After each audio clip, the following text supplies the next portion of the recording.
health in terms of where are our vaccines in the First Nations community. We have done so well to keep our communities safe, and the frustration now that, in the middle of Sydney, there is no Pfizer at Aboriginal Medical Services, as far as I know.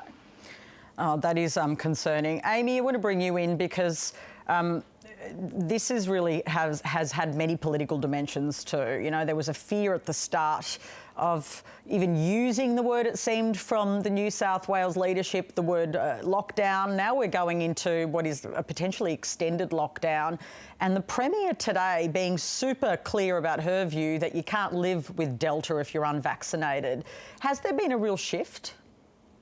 I think there has been a real shift in the last 24 hours because, as you say, we've seen much stronger language come from not just Gladys Berejiklian, but also the Chief Health Officer in New South Wales, Dr. Kerry Chant, with the message that you need to stay home if you're in Sydney, really getting a lot stricter on what they considered for the reasons for you to be allowed out. And the reason for that is obvious. I mean, with the cases that they announced today, 44, 29 of them have had some sort of community transmission, and we're almost 2 weeks into the lockdown. These are not numbers that they want to see, and we know that there's going to be more cases announced in the next couple of days because, of course, these cases were people who had been, who had caught it a couple of days ago.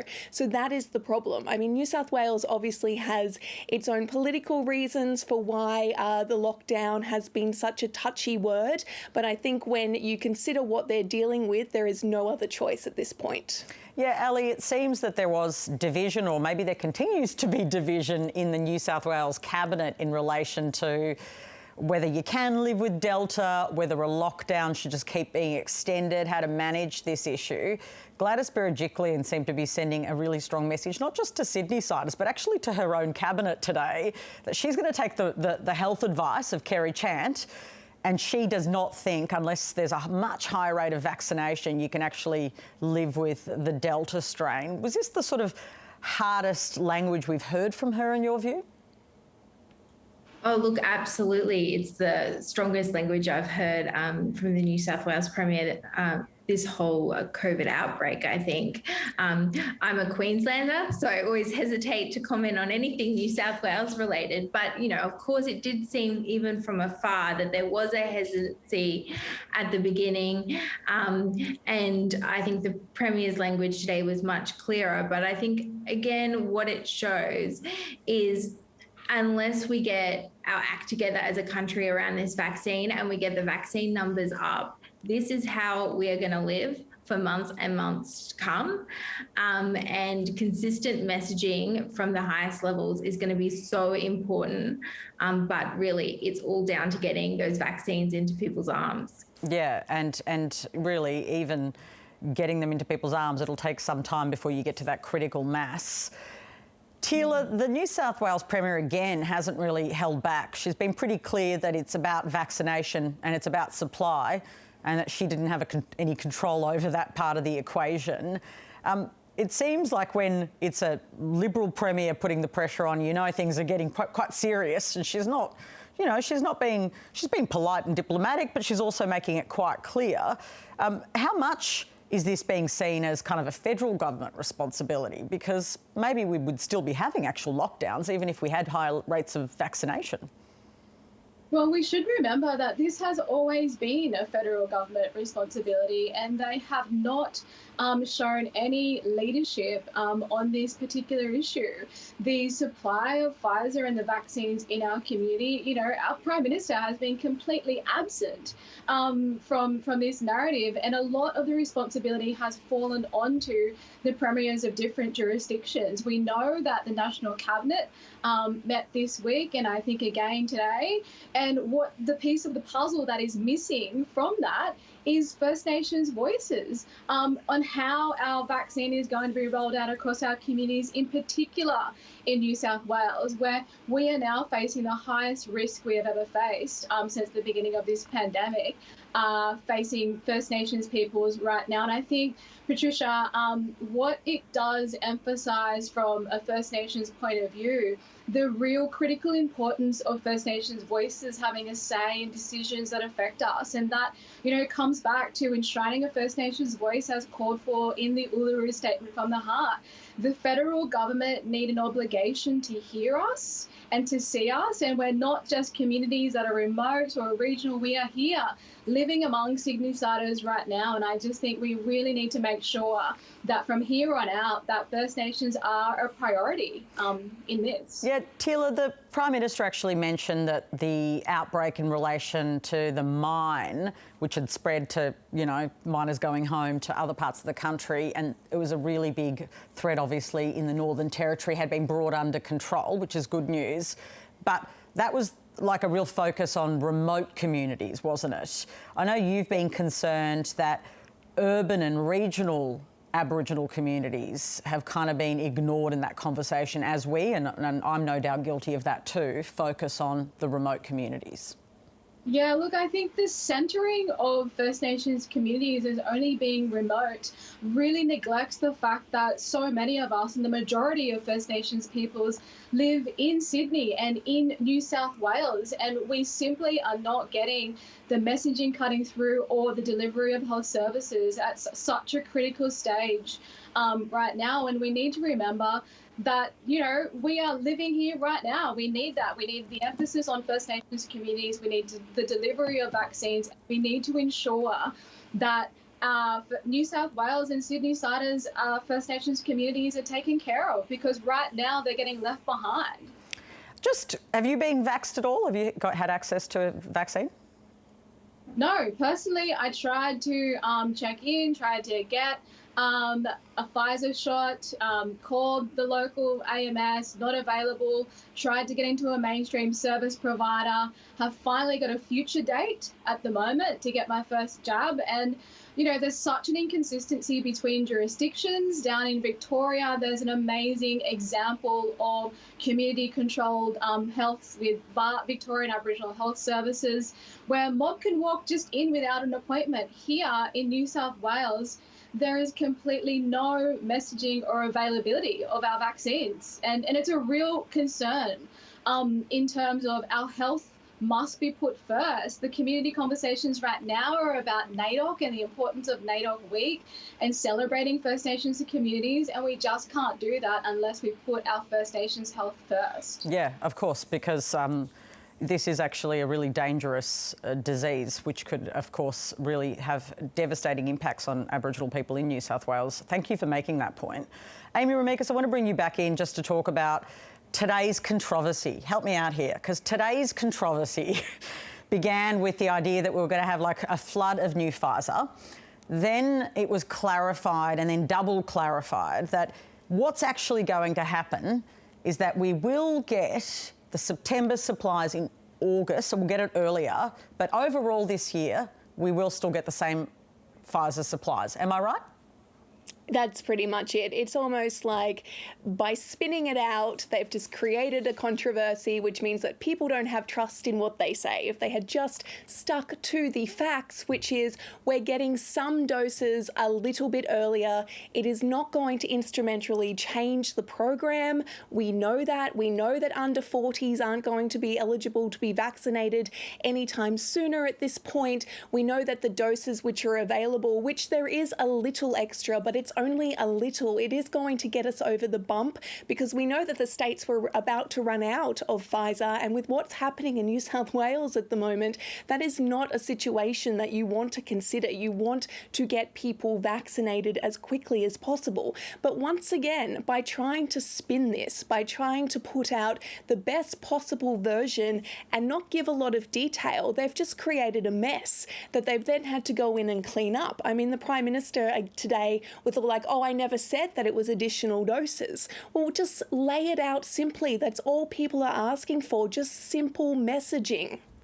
Yeah, so, but to be fair to them, right, it coming a month early or getting a boost earlier than we thought, staying with you, Amy, that's a good thing, right? I mean, given there is a sense of urgency, we're pleased about that, right?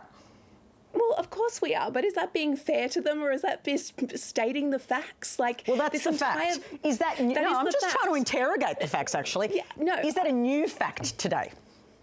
Well, it is a new fact that we are getting some more doses earlier than we expected because of an agreement that we're not allowed to know the details of. Yes, that is true. Yep. But this idea that it was a flood, that everything has been moved forward, that we're all completely just in the clear now, that is not a fact. That is just spin, and that is not what people want right now. As Tila has said, she's gone through just so many hurdles just to be able to be eligible for a vaccine that she was supposed to be eligible for months ago.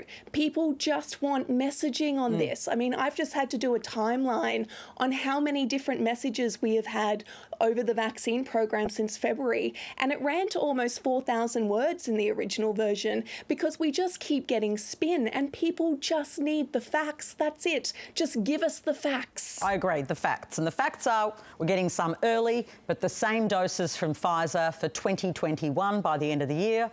They're the facts, right? And I know because, and I'm going on about it a bit because my viewers write to me, and thank you, please keep writing to me, and that's what they want to know, exactly what's going to happen. What's the truth? And that's the truth here. Look, the other part of all of this is having a campaign to get the jab. And the government's been a little reluctant to have another big bang campaign because they haven't had the supply. That's been clear. The Prime Minister has revealed today that there will be a new campaign launched on Monday. Ellie, are you pleased to hear it?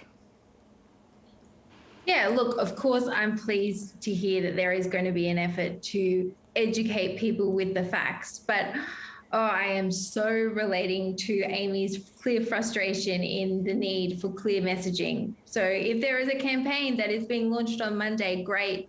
But I hope it has a very, very, very clear message because my understanding talking to people is it's not about vaccine hesitancy. They want the vaccine. Like, most people that I speak to want the vaccine and they want it now. They're just really confused about what's going on. They're really confused about what vaccine they're supposed to get. They're really confused about whether they should be listening to the Prime Minister or to the pharmaceutical company. Like, that is the thing that is holding people back, is the confusion around messaging. And so, yes, I welcome a campaign, but it needs to have clear factual information, and we need that from the highest levels.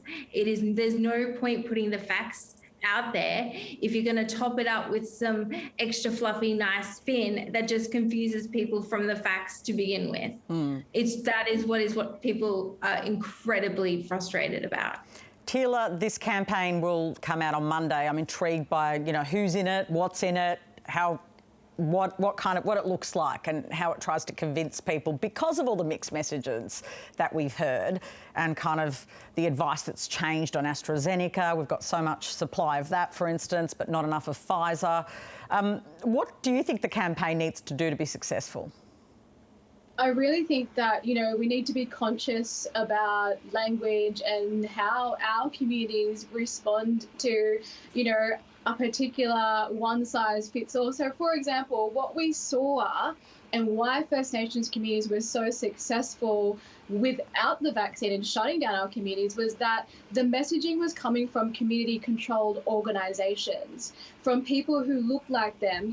Across Aboriginal communities, we have so many diverse languages and dialects. We need to make sure that the message, the delivery of the message, hits home and is relatable to First Nations peoples. Yeah, and that issue, Amy, around relatable, I'm kind of making a segue here, but we've seen the messaging being quite an issue for multicultural communities this week in southwestern Sydney. More police deployed so that people can follow the orders. But really, what was revealed this week is that some of the same mistakes that were made in Victoria and Melbourne, which I found really upsetting last year, and now I've been upset again this year that this kind of ability to communicate with multicultural communities is still so poor in our country. Do you think this is being rectified now, Amy? I don't think it has been rectified, and we can see that in the results in what we're seeing playing out in Western Sydney, which is a markedly different response to what we've seen in the eastern suburbs. And that's just, that is just a fact. You can see what happened in Bondi with people, walking around and having coffees and doing all the rest of it during lockdown. Not a lot of police, and then suddenly we're seeing people arrested in Western Sydney because that's the problem area. And what's the difference? What is the main difference between those two communities? That's something that Australia has issues with reckoning across the board. But then we hear that we haven't actually even given the proper messages to the communities that we're trying to reach, which was a problem 18 months ago. I mean, when they first started talking about the issues with COVID and what we needed to do, we learned that they didn't even put it into, just even the most common languages that are spoken in Australia. And the fact that we are now here in July 2021, still unable to communicate with the people who live in this country about what they're supposed to do in a public health response, there's no excuse for it other than it has been a massive failure of the administrations. And it's happened a couple of times, so lessons haven't been learnt clearly. Ali, it's not just about messaging, of course, to multicultural communities or Indigenous communities, as we've heard from Tila, which is clearly an issue too. You've heard stories about miscommunication regarding Australians with disabilities. What can you tell us? Absolutely. Again, the information has not been provided in a way that is accessible. I know that there have been so many disability organisations that have worked so hard over 18 months at a state and national level to work with levels of government to make sure that there are easy English versions of COVID information, that, there are Auslan interpreters at important press conferences. And I think at the beginning, really good progress was made towards some of that.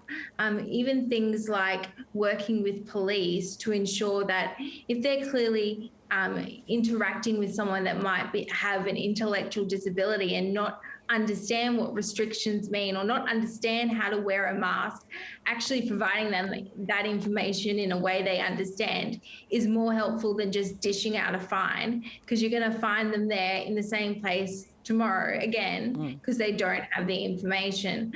But I think we've kind of lapsed into complacency again, and we need to remember that every piece of information does need to be targeted towards these incredibly vulnerable communities. And I use the word vulnerable not often because of their disabilities or the backgrounds they come from, but they're vulnerable because our systems are not built for them and we're not talking to them in a way they can understand. So yes, there have been issues, and I think we need to make sure that we are pulling up our socks on that again and really focusing in on getting the message right for targeted audiences.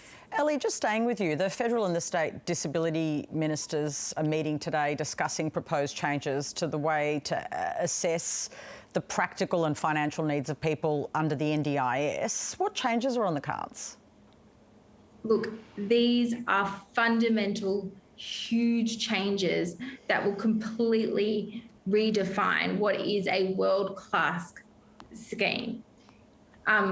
This is huge for the NDIS. What this means is that instead of the NDIS being about what do you need to live a great life, it is how disabled are you, and then we'll give you a bucket of money. So you will have strangers coming into people with disabilities houses, coming into my house and asking questions like, how do you have sex? How often do you have sex? And then they're going to put the results from those very personal questions that I've had to give answers to a stranger on into a computer, and it is going to determine my future on if I can get support workers, if I can get employment. And that's completely not what the NDIS was supposed to be about. It was supposed to be about people's individual goals and getting people with disability out into the communities. So this is huge. And the ministers are meeting with Minister Reynolds today. But my question is when is the federal government really going to start listening to people with disability? They've said they would, but they seem to be like reforming at us instead of listening to us.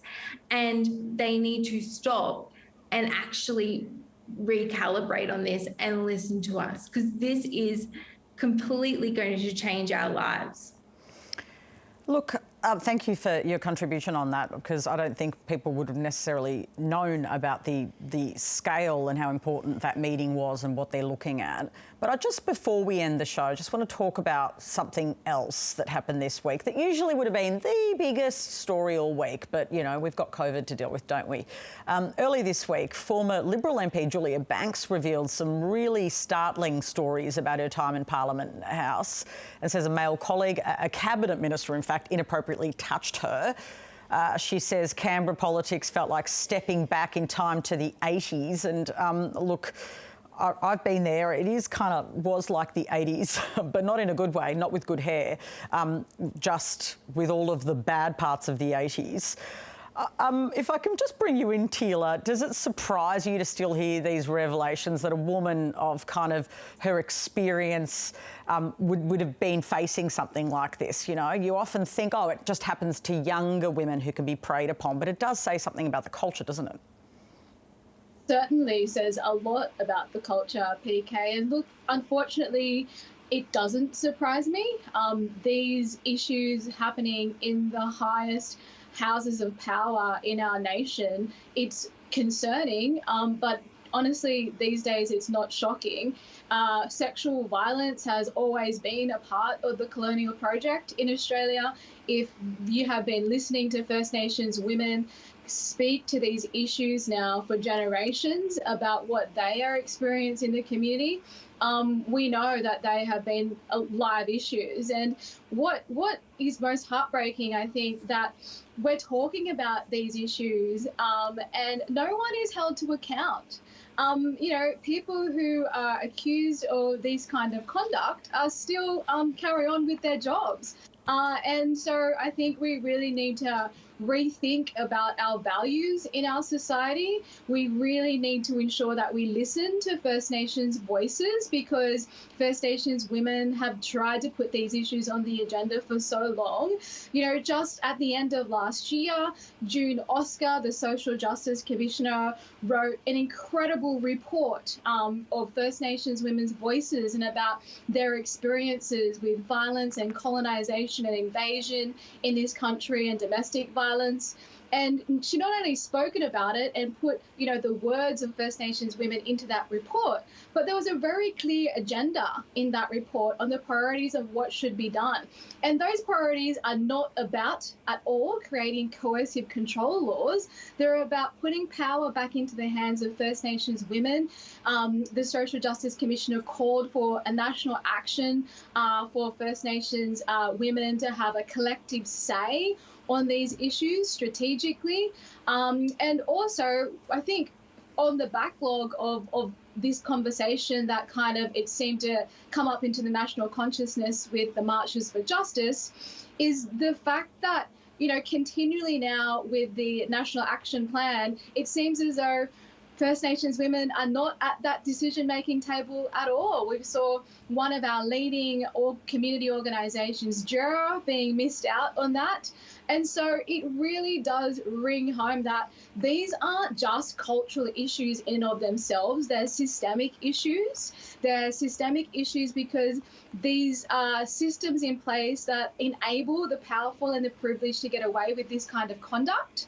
And we need to continually call it out. And that means at the end of the day, we need to continue to fight for systemic change in our communities. And I think that absolutely starts, especially this week, rethinking the call to action that's at the heart of the Uluru Statement, ensuring First Nations voices are at the centre of all decision-making in our community. Amy, these themes around women have been really circulating. They've been the other big story this year, haven't they? The March for Justice demonstrations Teela mentioned, and now it continues. The latest revelation is just the latest revelation. Has this caused any damage for the Prime Minister this week, or is the vaccine rollout such a big story that he's just been able to not really deal with it substantially? I think one of the saddest things about this whole issue, and Tila is absolutely right, of course, this is not new, this is not something that has just popped up, and this is not something that just happens to privileged white women like me sitting in Canberra. This has been happening for centuries, is that people just expect it now. And they just, they're kind of becoming a little bit immune to these stories because they're just kind of like, oh, well, there's another one. And of course that happens. And the moment that starts to happen, you see all the complacency start to come in, which we've already seen. It's just being added to. And it does not help when you have women of privilege, usually white, come forward immediately and say that they have not experienced these things. And all that does is completely minimise survivors' stories. And we have seen it across the board. We've seen it with First Nations women, we've seen it from women of colour, we've seen it from all of our multicultural communities, and we're seeing it with what's been happening with Canberra. Immediately, we have people who jump up and defend the system, which is enabling all of this to continue and then trickle down across all of Australia. And until we start to address, as Tila said, those systemic issues, we are going to be talking about this in another 50 years' time, just going, oh, gee, wow, how could this still be going on? We know why it's still going on. We're not willing to make the changes. No, and it will be our children, nieces, nephews, that's who'll be talking about it, and they'll be very grumpy with us for not having resolved some of these issues. I want to thank you all. As they should be. Yeah, they're already grumpy, let me tell you. Thank you to all of you for joining me this afternoon. Guardian Australia political reporter and blogger Amy Remeikis, writer and disability advocate Ellie de Marchelier, and writer and Wiradjuri woman Tila Reid. She's also, of course, a lawyer too. Now, join me. Tonight, we're off to Tassie. This place is unbeatable. A land of scrumptious cheese. Wow, this is amazing. Underground mushrooms. This is it. And world-class wool. Dream big. Move into the country. Tonight on ABC TV and streaming on iView. Tonight, the house is going for an industrial theme, and we wanted to bring that out into the garden. a converted warehouse with limited outdoor space You're going to fit those all in? I'm not trying to create a meadow, it's a factory. takes gardening to another level. Perfect solution. Everyone should have one. Definitely. A lush oasis for an edgy home. Do you know how hard it is to try to create that look? I don't know. All new Dream Gardens. How good is that? Tonight at 8 on ABC TV or streaming on iView. Sunday, a magnificent multi-generational dream home. In a certain light, this building can be a bit of a beast. A determined couple put everything on the line.